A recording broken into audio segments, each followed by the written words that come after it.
Okie dokie, guys. So, got a couple things. One, I have got a new fuse slash relay box right there. That is going to be controlling all the lights for the car, headlights, brake lights, turn signals, all that type of stuff. Interior lights too. It's kind of nifty little thing because it's for like an off-road lights setup, because it has one of these. So that goes over to that box, and then I can control and turn on like headlights, running lights. So what I'm going to do is to make the wiring easier, because I need turn signals too. That is a requirement for sick week, because it has to have turn signals and all your lights have to work, as a street car and everything.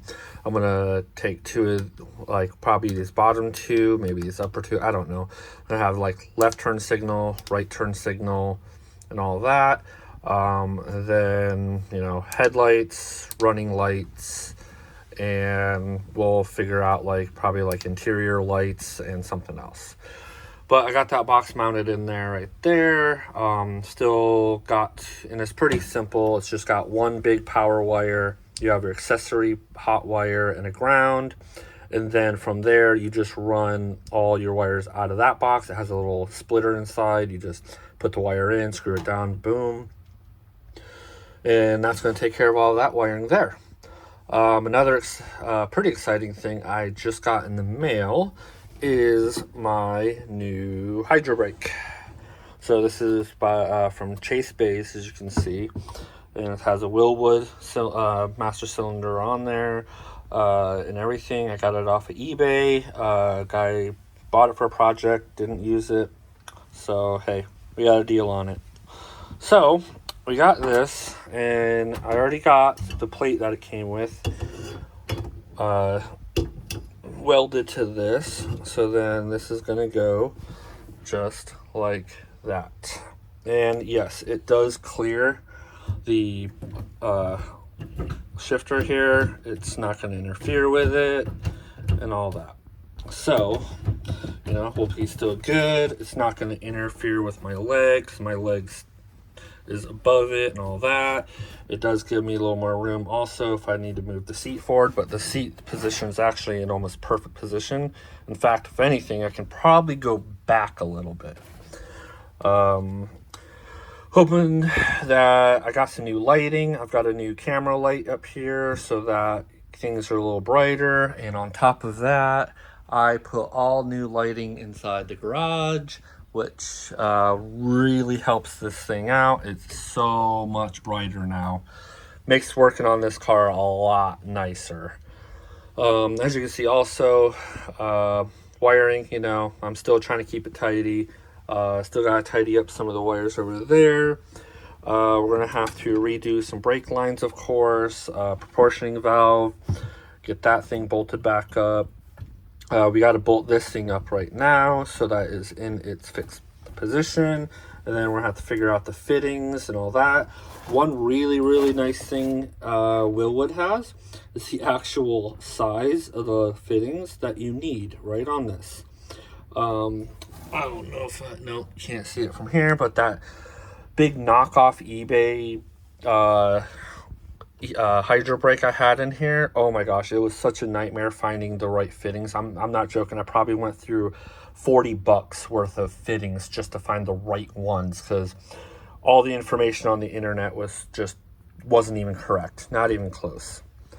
So we're gonna get this thing at least bolted in and then for now, and check it out.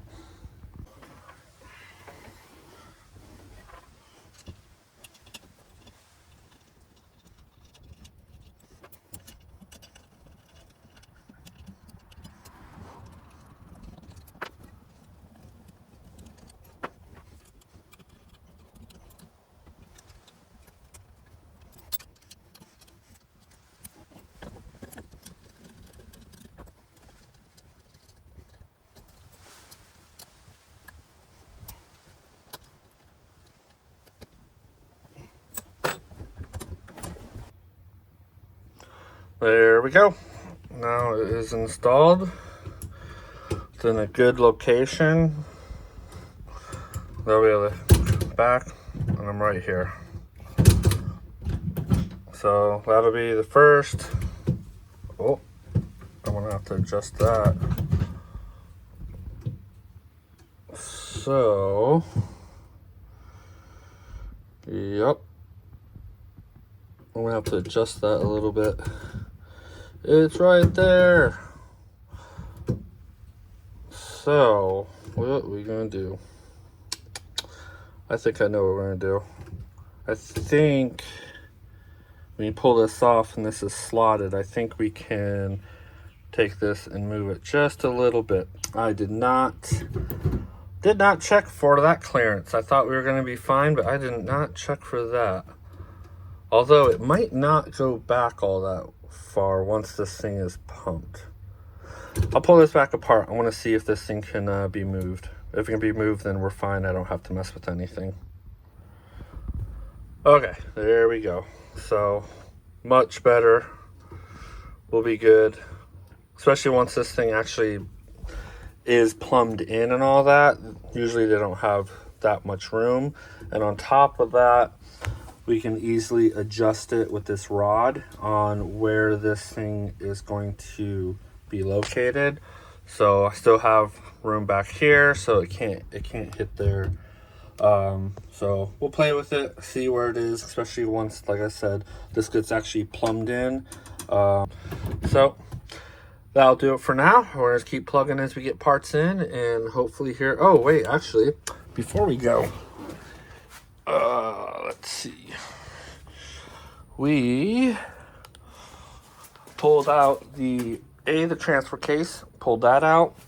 B, I pulled out the drive shaft. I am going to be getting the drive shaft rebuilt. We are going to basically have a 2-piece drive shaft. So we're going to keep this carrier in this back piece of the drive shaft.